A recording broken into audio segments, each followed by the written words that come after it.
Миний анхны хайр бол хоёр салааг эзэгтэй, хөвөнтэй ногоон дээлтэй, сахин гутлынхаа төрийг ялгүйхэн нарийсгсан чилгэр бор шилвтэй хөөхөн бороохон байж үлээ. Би завсарлагаан болгоноор тэдний ангиар эргэлдээд л бүр дараагийн завсарлагаанаар яаж тэдний ангиар очих вэ гэж хичээл болгон дээрээ бод суудагсан. Анхны хайраа гэж өстой л нэг хариухан байж тээ.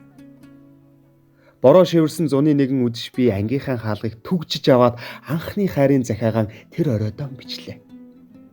Лааны гэрэлд цаасны өнгө шарвтар харагдаад л би гэдэг хүн чинь тогоотой сүү шиг дэврээд л анхны хайр нь ёстой л нэг ариухан байж тээ. Нөгөө мө том бааж дэвтэр завааруулдаг дөрвийн үзэгч нь хайрын тухай үгнүүдийг бичгтэн хэрэг хичгсэн хүүхэд шиг хичээж байдаг юм байна уу? Гэнэт хүний хөлийн чимээ дуурахад би давхын зочоод бичиж байсан захиагаан шүүрч аван бацлаа. Хүний хөлийн чимээ дуурахаа боллоо. Сая л нэг зүрхний цохил түргсээд сандарснаа анзаарсан ч дахиад л шин цаас гарч ирээд захиагаан ихнээс нь бичлээ. Хэдэн ч удаа бичсэн бүү мэд. Бичээд л байлаа.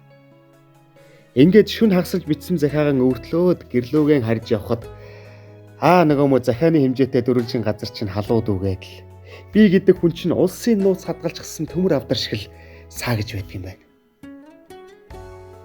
Маргааш нь сургуулийн давжин дээр өнөөх охин маань явж байна. За өнөөх охиндоо захиагаа одоо л атгуулаад авандаа гэж бодоод өөдөөс нь чиглээд алгачихлаа. Тэгэхэд би гэдэг хүн чинь тарамлайн дээр сүсэрч байгаа юм шиг чихт үлээрээд л нөгөө охин надад нэг ойртож нэг холдож үзэгдээд л хөл газар дээрээс төө хэрээний зайтай нисч явдаг юм байна уу. Нэг мэдсэн нөгөө охиндоо захиагаан атгуулаад авлаа. Нөгөө охин чинь миний захиаг аваад хоёр салаа гизгрээ годгонуусаар сургуулийн болно гэж бодож байна. За ингээд захиагаан өгөөд авлаа. 4-р цагийн завсарлагаанаар хичээл эд дундаа орж байх үеэр тэдний ангийн чимгээ миний айлгурын номыг аваад буцааж өгөхдөө над руу нэг жохтой харж байна шүү. За нэгэн болоо тоглоо гэж би дотроо бодлоо. Хичээл эд дундаа орж явах үеэр нөгөө номоо нээгээд үзсэн чинь нэг цаас байна.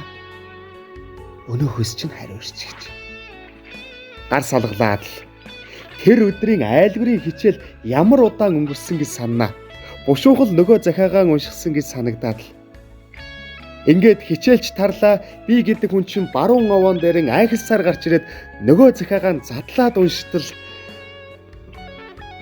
8Б-ийн тэнэг чамайг дахиж ингэж захидал өгвөл багшд хэлэндэ гэж Нимбай аргагүй бичсэн байлаа.